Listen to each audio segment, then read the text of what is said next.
Hi, I'm Owen from Bite Size Irish Gaelic, and welcome to episode number 10 of the Bite Size Irish Gaelic podcast. Even if you're alone learning to speak Irish outside of Ireland, don't despair. Rest assured that there are thousands like you across the globe, all interested in tapping into Ireland's native culture. And for all about this podcast, go to bitesizeirishgaelic.com/podcast. And today I'll be joined by a very special guest, Liam Hughes. And just before that, there was a very nice message left on the comment section of podcast number 8. So I'll read it out. I just listened to podcast 8, the first one I had listened to. I enjoyed hearing the origin of your website. Look forward to hearing the other ones you make. Thank you, Slán Stephen Lund. So Stephen, thanks a lot. And that's where Mary Murphy interviewed me. She took the interview seat. It was a great interview. It was good fun. So if you haven't heard it, do listen back. And thanks to Anne Cartmel and Robert Ahern, who also left very nice comments on that blog episode. Right, Liam, how are you doing? I'm not so bad, Owen. How are you keeping? Sure, I'm very good. So I'm joined by Liam Hughes. I'll say American artist and designer, and we've met up at least a couple of times in and around Limerick City, and it was a pleasure to meet Liam. So Liam, first question for you though, like, Are you American? Are you Irish? Are you Irish American? Well, I'd consider myself Irish American. And I have been coming to Ireland since I was young. Okay. And grandparents came from out in Tipperary way, great grandparents, and just been connected with the family for years. And I purchased property. Now I'm thinking, geez. God, I'd say about 30, at least about 30 years ago.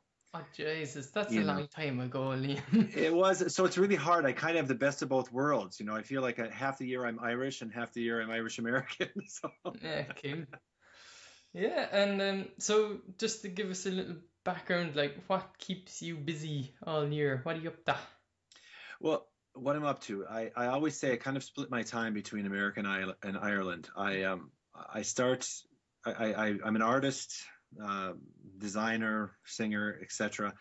And basically, I work a lot of art shows, in particular, from September into December this time of year, and then I take a short break, and then in the springtime, say from March, April, I also do art shows. Then sometimes I go out west in America to California and Arizona and do art shows out there because, of course, it's a beautiful time to be out there when the weather isn't so nice here in the Midwest. And then in May I leave for Ireland, and I go over and I actually tour people around Ireland for about 3 months into August anyway. And then I often go to Ireland. Now like this year I'll be going to Ireland for the month of January too. So it's very much a back and forth kind of lifestyle. Yeah, I like it. Yeah, I like the idea of a bit of flexibility, of a bit of variation of where you spend your time. Just thinking back to one of our podcasts that I did with Felicity, so you can, if somebody's listening, they can go back and find that podcast. But she spends her time between the Dingle Peninsula and London City, so it's a very interesting contrast. And she was telling us about how life is on the Dingle Peninsula, sticking out into the Atlantic Ocean in midwinter. So that was really a treat. So, Liam, what do you do at the art shows? What I do is I produce jewelry from shards or little bits of pieces of damaged china, like dinner plates or teacups, saucers. Something that was something basically that would have been thrown into the garbage. I take those pieces, and I turn them into pendants that women would wear, or men, and pin pendants that would be like a brooch or a necklace. There's a finding on the back that is reversible. It can be used either way, kind of thing. And I was a history major in university and an art major, and so I also love to research the piece and kind of find out about where the china came from or the production methods, because I found that the story of the piece of china is sometimes, well, it often sells the piece of china, and it also makes that piece more interesting. Like, I mean, just quickly for an example, when Katharine Hepburn, the famous movie actress, when she passed away, I happened to purchase a damaged piece of china from Sotheby's at the auction, and I turned that into jewelry, and I had a Katharine Hepburn show, and of course the story behind it was fantastic. You know what I mean? And it was authenticated with the picture in the auction catalog and things like that. So, so there's more to it than just taking a broken dish. I try and find out a little bit more about the piece. Now, granted, some pieces they're just contemporary and not that interesting, but some of them can be really fascinating. The time of where in history they were made and how they were made, stuff like that. Oh, and like, how do you? So you must have been good at making stuff with your hands, but how did you get into this line of work? That's kind of interesting because in art school, I mean, I went to art school in California, and that's where I studied and trained. And I trained as in oil painting. I mean, that's my concentration as an oil painter. And I did that for quite a few years. How I got into the jewelry end of it, I happened to be out in Boston, and I saw a woman who was making, we'd call them a trivet or like a hot plate, something to put a hot teapot on, or so it didn't burn the table. But she was putting china in wood, setting it in wood, in a wood frame. And as an artist, we're always looking, and our minds are always, analyzing and interested in stuff, and I wasn't so crazy about her making these hot plates or these trivets, but I was intrigued by the use of china, her using china. And so I actually came back to the Midwest area, and I started researching it. And this is about 16 years ago. And I found out that anytime an artist uses broken dishes, to create their art, whether they're, sometimes people will make a tabletop with broken dishes, or cover a picture frame with broken dishes, or make jewelry. Right. You're doing the folk art of picassiette.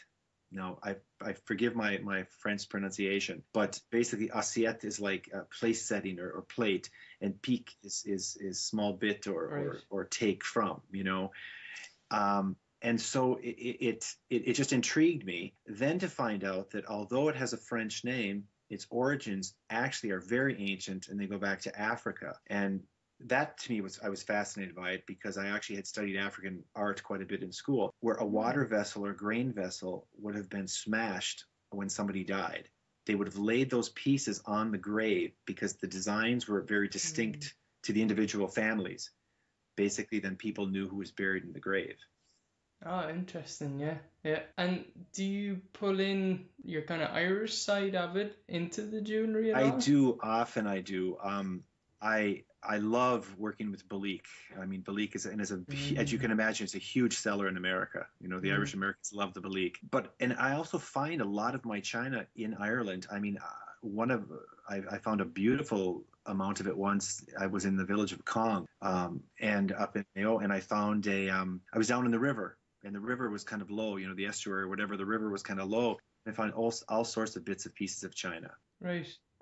How come it had just been thrown out? Or? I think, years ago, I mean, even like in Ireland, my family, on the family farm, Micheál there was always that dump site, because you didn't have door-to-door rubbish pickup, and so there was always that place down by the sheds, down by the dairy, that was just stuff was just dumped.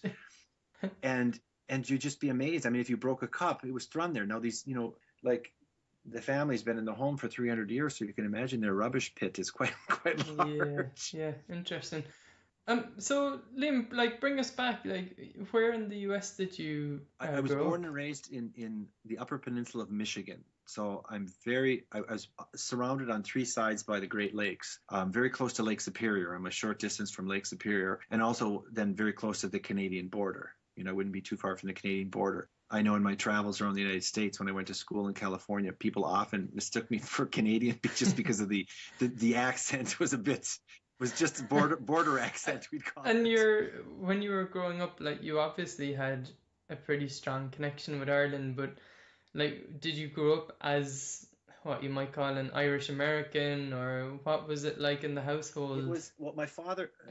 My father was very, very strong. Again, I think we go back. I always tell people, the Irish have such a strong oral tradition. Much more than some other Mm, cultures. I mean, I have friends who maybe have, a Polish background or a German background, and they don't really know much about back home. The old place. And mm, but because I think of the oral tradition, my family, we talked, it was talked about, and it was just a normal thing. It wasn't, I mean, we were American, we were Irish American, but St. Patrick's Day for us was just like, I mean, it was definitely, you'd go to mass. I mean, that was no ifs, ands, or buts about it. You know what I mean? But there was also a great celebration. I mean, I have great memories of growing up, and St. Patrick's Day was just like, I would say it would be like the equivalent of like, Easter or Christmas. There was great, there was always a huge meal. You know, my father would have his friends over, and of course, he grew up in an area in my hometown that was known as Strawberry Hill, and Strawberry Hill was basic all of the Irish that had immigrated. I mean, when I look at the names, all the little old ladies that I used to have to shovel out, or the bachelors, because in this country there were a lot of Irish bachelors and also a lot of Irish spinsters too. But oh, because they were there taking care of the family. But I mean, the McCarthys and the Maloneys and the McMahons and the O'Donohues, they were all on this hill, and it was just kind of where they were. Now, we grew up in a town that was segregated. The Italian mm, population, they were always on the other side of town.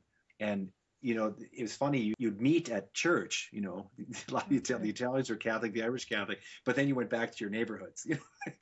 So it was just kind of funny. But no, we just knew a lot about it. St. Patrick's Day, my father would always dressed up, and Yeah. we'd go to school, and we'd have to have something Irish on it. Usually he'd pin shamrocks to us, a shamrock plant, which is different than the shamrocks in Ireland. They were usually much bigger leaved than the Irish one. So we'd go with this big chunk of foliage on our, our lapel, which you can imagine the other kids didn't. They found it quite funny, I should say, but we wore it proudly anyway.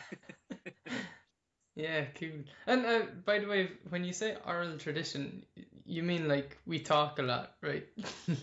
Yeah, you talk a lot, but it's a great. When I say the oral tradition, there was the stories. I mean, yourself. Like when I go home, and I can't wait in January when I come back, and we'll be sitting there with your relations, and all of a sudden somebody will say something, and all of a sudden this great story start, this great conversation, and it's Mm, something that I absolutely look forward to so much. In America, everything is moving very fast all the time. And in Ireland, it does too now mm, in many respects. You know that yourself.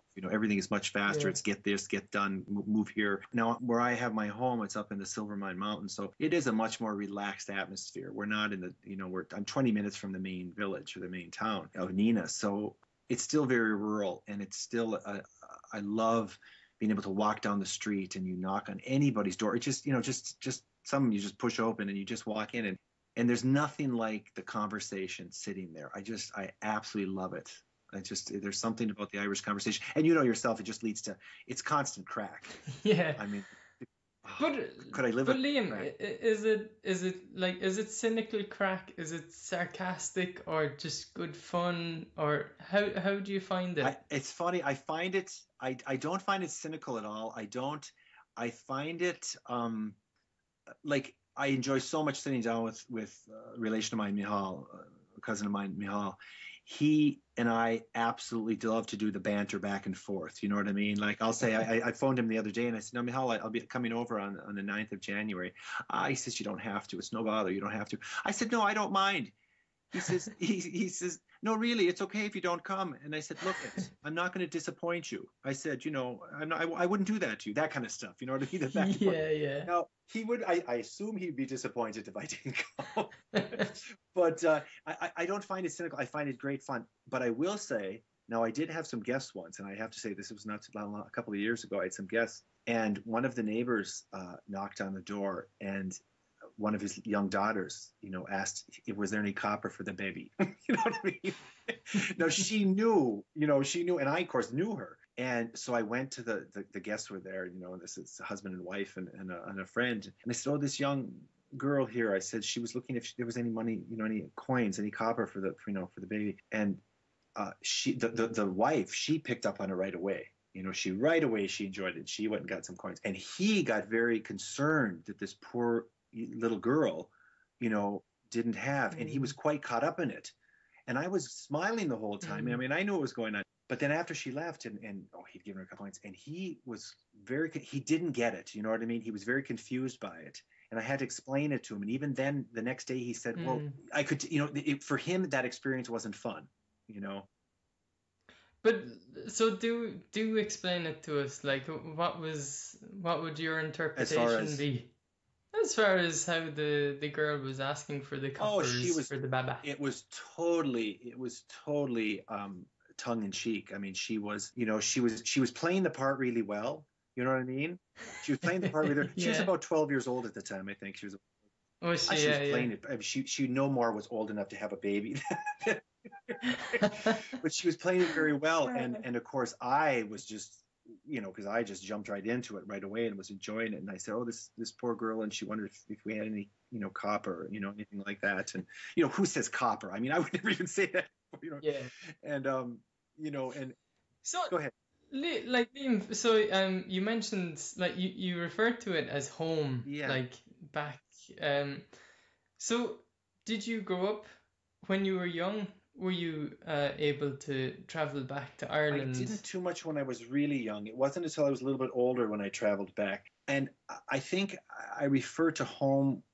It's a very endearing thing to me when I say that. And I'll tell you, it's one of the nicest compliments, and it's said all the time, to Irish Americans and to just people in general, Irish returning, how long you home for. And I sometimes think the Irish don't realize how meaningful that is to an Irish American, somebody who has that feeling, that longing. And I'm not talking that whole, I'm not talking the whole plastic patty thing, the leprechauns and the pots.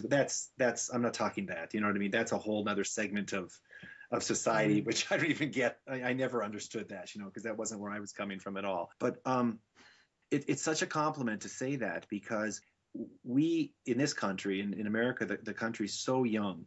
And it's very hard sometimes for us. We're, the Irish, I know at times they would, they snicker at the fact of, the Irish Americans and all this, shamrocks and flag waving and everything. But I sometimes think, I wish they'd understand that we don't have, we don't have that connection. So to us, that's really important to differentiate, you know the word, differentiate. I was speaking Irish, wasn't I? Was that Irish? Differentiate, yeah. Tell everybody that anyway. And yeah, you are, yeah, definitely. Between the say the Italians or the Irish or the, you know what I mean? Where in Ireland everybody was Irish at one time. You know what I mean? It was all Irish. So that pride in where you're coming from, when somebody says, how long you home for, that, like, when my relations left Ireland, they left because things weren't good. That's why they left. They didn't leave because, gee, we're doing great here, and times were tough. Whether it was the famine or whether it was just 30s or 40s. You know what I mean? When people start leaving because the economy is bad wherever. So it's a huge compliment. And I often now say to people at the shows when they find out that I've got an Irish background and I've got a home in Ireland and things like that, and I'll say, have you been home yet? Have you been there? They say, oh, no, I haven't. And you can just see how good they feel about that. You know what I mean? They really do feel nice and good about it. So I just take it as a huge compliment. I always appreciate it when people say that. Now, my cousin, when he says it, I think he's just trying to figure out when I'm heading back. That's what that's good. I like it.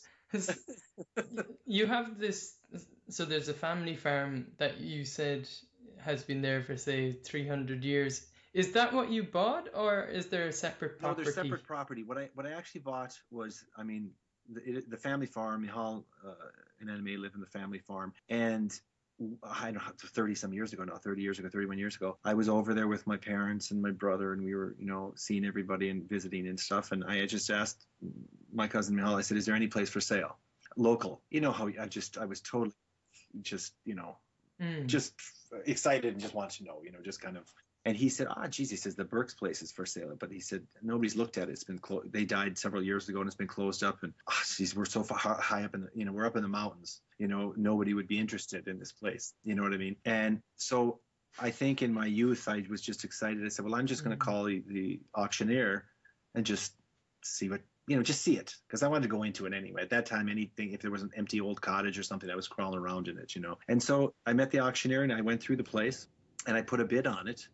Yeah. And the bid, I didn't know, it was actually owned by the council at the time. I didn't realize it was a council cottage. And I didn't know that they'd kind of accepted the bid, but then an English couple got involved in the bidding, and so then we had some bidding that went back and forth a bit. And I finally, what happened is, I didn't realize that the auctioneer in Ireland at that time, the auctioneer kind of works for himself. You know what I mean? He's trying to, get the price up because he's going to get a better commission. And in this country, if you hired a real estate agent / auctioneer, if you hire them, they're working for you. Yeah. Kind of thing. But so this English couple got involved in the bidding, and the bid went back and forth and back and forth. And finally, some relations called me, some other relations rang me, and they said that what I should do is I should basically put in a bid and then say, that's it now, I'm done. That's as high as I'll go. And then wait a couple of weeks. If you're taking a risk, and then ring back the auctioneer again and put another bid down. And I said, well, you can't do that. And he said, oh, in Ireland you can. You know what I mean? The bid's not done till the deposit's paid. So that's exactly what I did. I put it in, and the auctioneer said, oh, great, Liam, sorry, whatever. He called me back, or rang me back, that the couple from England, they put down another 200 punts at the time, and it was theirs. And so then when I rang him back 2 weeks later and told him that I was putting another 300 punts down on it, you can imagine he was not happy. Because he then had to call this English couple who had not put a deposit down yet, that somebody got, that the bid went up again after he had already told them they had it.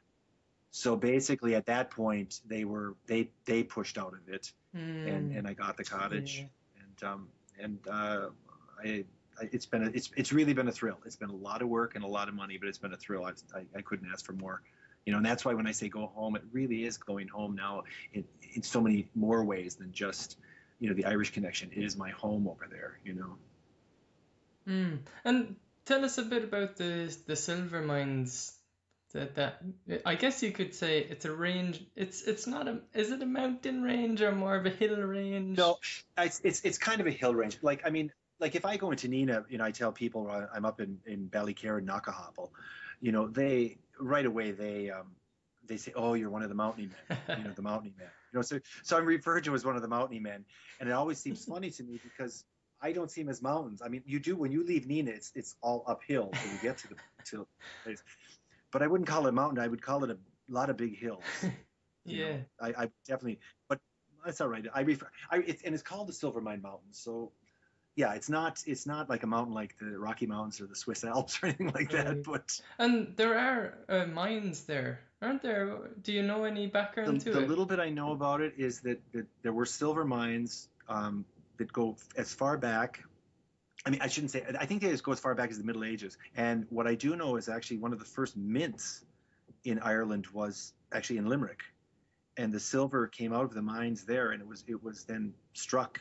The mint was they struck the coins in Limerick, and I learned that at King John's Castle once, touring the castle. But then in the mines, I think were on and off over the couple of centuries, and then I don't know if it was in the 40s or 50s, a Canadian company purchased the mines, and they started to mine lead out of the silver mines, and then that closed. I think it was in the 80s, because I know a couple of people. One of my neighbors, Jimmy Clifford, worked in the mines years, up until the 70s, I think, in the lead mine.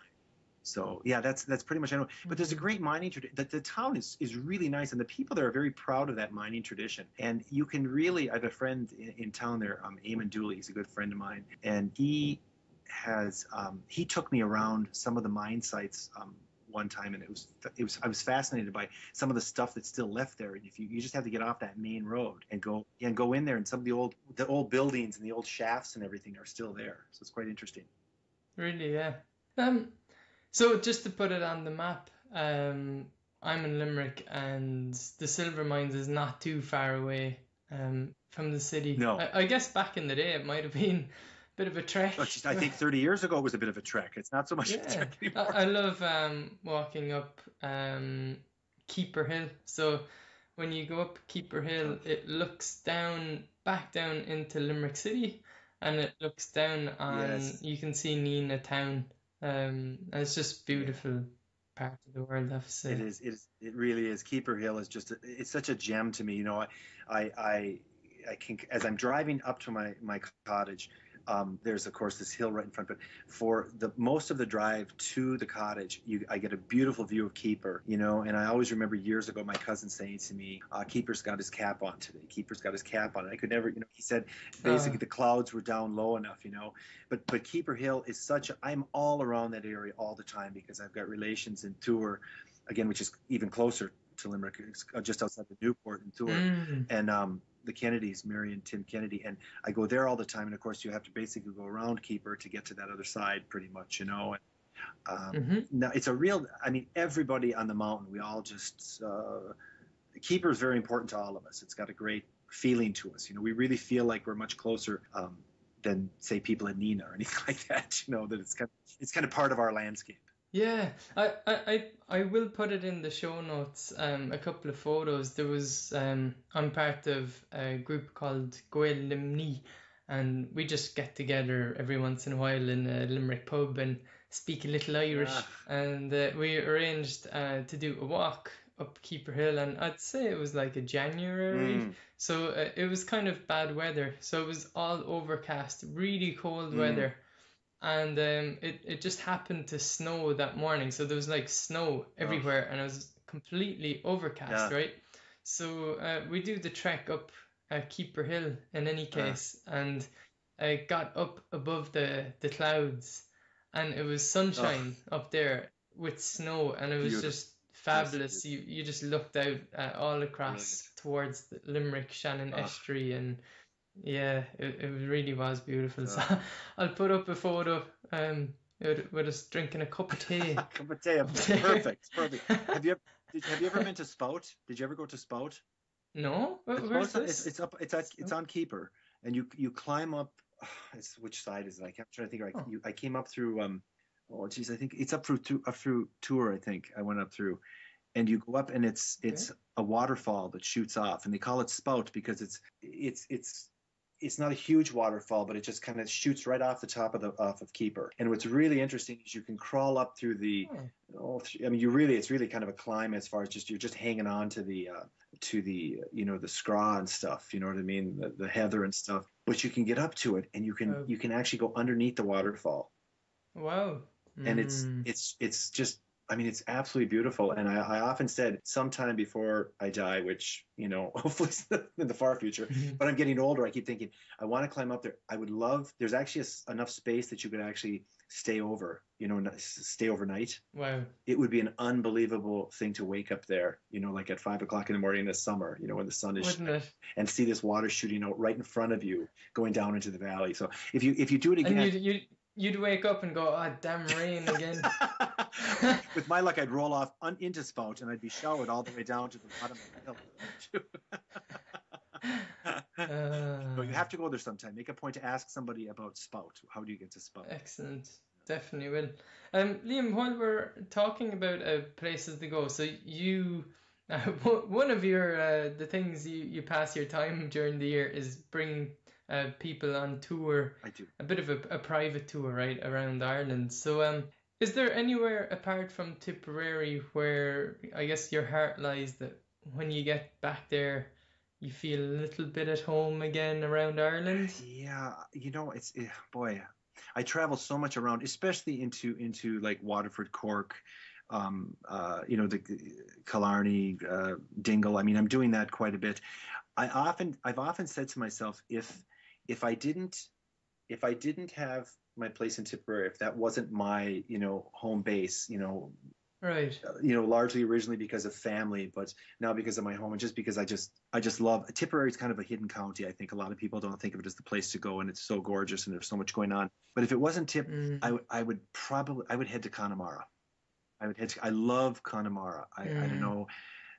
There's something just about that the oh, I don't know. I think there's a sense for me, for some reason, I get this sense of isolation in Connemara, which I really like. And I could have a lot of people around, but there's just something about that landscape that to me, I find absolutely fascinating. Oh yeah, like even just driving west out of Galway Mm, City, and there's like a slow kind of road. There's a low speed limit, and you kind of start hitting on yeah, Spiddle town, right. and there's like there are houses around, and it's nicely populated, but there's definitely this special atmosphere Yeah, isn't there there? Yeah. that I can't explain it Mm, really, but you know you're in Connemara exactly. then. Exactly. Yeah, there's Yeah. no other place. It's like, and the thing about Ireland that is so wonderful, and I love it. And I tell my visitors, you can go 10 minutes down the road and you have a new landscape. Do you know, I mean, it's amazing for a small Mm, country to have such diversity in its landscape. You know, like, and I often think when you go now, of course, I take people all the time to the mm, Cliffs of Moher, you know, and because they love it and they have to see it. And I think it is a must mm, see. But you leave the cliffs and within 10 minutes, you're in the burn and it is this incredibly barren landscape. Now, the thing that makes me, mm. I always get the biggest charge of, and it kind of makes me crazy, is the bus tours. They pull up, they stop at this one spot, and they all unload the people, and they stand, like they go within 4 feet into the burn, and they take photographs, and then they're done. And you don't really experience that unless you walk into it. Do you know what I mean? You need to. I take the car and I use a car park that's farther down, and I always get out with my people and I walk to the ocean. Mm. You know, that's something that I think Irish Americans are missing out a lot of times. They get in there, they get in the car. In fact, Corey and I have a term for it. We call Uh, it the green blur tour. You know, because it's true. And you know the ones I'm talking about. They just it's nonstop. They just stop at the next for their B&B that night and they're that's snapping good. pictures out of the car windows and you're going, "Oh, come on, you have to stop." I Yeah, mean, yeah. for example, when I walk from my cottage to the cousins and it's like a quarter of a mile. Now I'm in the car constantly driving back and forth, you know, 2, 3 times a day for whatever reason, to my cousin Mihal's chagrin, I'm sure, but I'm back and forth. Right. But some many times I'll say, no, don't take the car. There's no need Yeah. for you to walk down the road. I've been down this road hundreds of times. And every time I walk down it, you know, there's certain areas that there's just before I reach the family farm, the trees are kind of overhanging the road, you know what I mean? And it's very mossy and everything. And that's one thing I wish that tourists coming to Ireland would remember. You know, it's not all about Dublin. And Dublin is great, but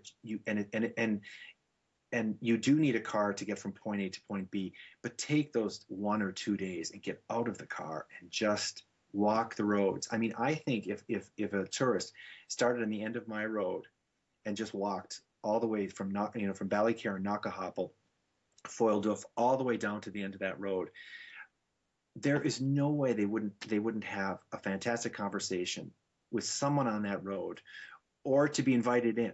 Do you know what I mean? Oh my God, I just think about it. You know what I mean? They would have a blast. They would have such a good time, you know? But they're always in the car getting to the point A, point A, point A, point Really, B, yeah, point, you know what I mean? Yeah. yeah. Oh yeah, absolutely. Yeah. No, I think that's a really nice tip. Well, not just a tip, it's good advice. To we should finish up on a positive note like that. That's very nice. So Liam, I hope to see you soon, you and Corey. Sometime soon again in Ireland. I hope so. In fact, we're Um, coming over in January, so we're going to try. Hopefully, we can get together maybe at Finnegan's again for a pint. oh yeah, I won't be driving that time, so. Well, perfect. Uh, uh, and especially for your shard jewelry. So Liam, how can people find you They can online? go to liamshardjewelry.com, LIAMSHARD.com. And then our travel blog and podcast is irishfireside.com. And that's the blog and podcast we do. So yeah, Yeah, those lovely. are the two websites and I'm hoping to put together an Irish CD soon. So when that happens, an Irish, with tunes, we'll give you that website too. Oh, excellent. Oh, looking Well, forward I'm to it. working on an Irish song right now, so we'll see if in Irish, by the way. And I'm not. I would Well, love to learn how to speak Irish. That's on the list. It's on my bucket list. But right now, I'm learning a song, Amen a Crick or Net of the Hill. So we'll see how that goes. well, fair play to you. And Liam, thanks so much for the time you spent today. It was a real pleasure hearing your story. So, Liam, I'll let you know as we get comments on this episode. So, for those listening, I have to say thanks to Liam, and to leave a comment for this episode, you can join in on the conversation. You don't have to be just listening. So, come to the Bite Size Irish Gaelic podcast. So the URL is bitesizeirishgaelic.com/podcast, and just find episode 10. If you're loving the show, the best thing you can do is go to iTunes and leave us a 5-star written review. I think maybe in 2014 we might be accepting 4-star reviews, but right now, well, we're recording this anyway in 2013, and 5 stars only, at least until the second half of 2014. So you just log into the iTunes store, find the Bite Size Irish Gaelic podcast and write a review. You can send me in a listener question directly if you have a question about the language or traveling to Ireland or anything in between. So the email address is podcast@bitesizeirishgaelic.com. Thanks to Tsukumo in Japan for their music, which you hear on this episode under a Creative Commons license. And until the next episode, Slán go fóill. Bye for now.